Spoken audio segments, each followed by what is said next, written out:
Chegaron hoxe o que fora o seu lugar de traballo para ocupar un posto diferente.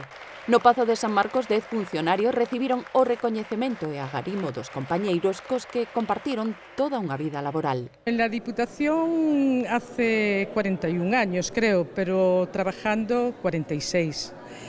Y cuando empecé, pues empecé en la Secretaría General y finalicé, después de pasar por varios departamentos, en la asesoría jurídica o servicio de cooperación cos concellos. Mis comienzos fueron en la imprenta provincial. Una vez cerrada la imprenta, me trasladaron al museo. En el Museo Provincial fue donde finalicé mi trayectoria laboral. Desde os 77, 40 anos, en vías e horas. Por aí conozco toda a provincia. José Antonio comezou hai 40 anos no desaparecido Servizo de Rendas para rematar no de Tesourería. Dediquei o meu traballo o que puiden a beneficiar o administrado. De feito, chegaronme moita xente que non sabía facer cousas e demais. E, parte do meu traballo tamén foi ese que é a parte, digamos, máis gratificante.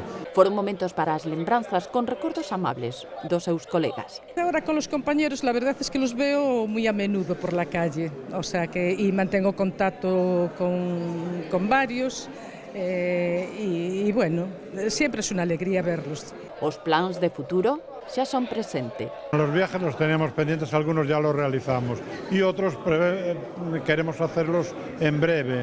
Y luego ya con más tranquilidad, pues sucesivamente saldremos todos los años a disfrutar un pouco por aí adelante. Facer algo de deporte dentro do que se pode, levar unha vida tranquila e nada máis, non queda moito máis.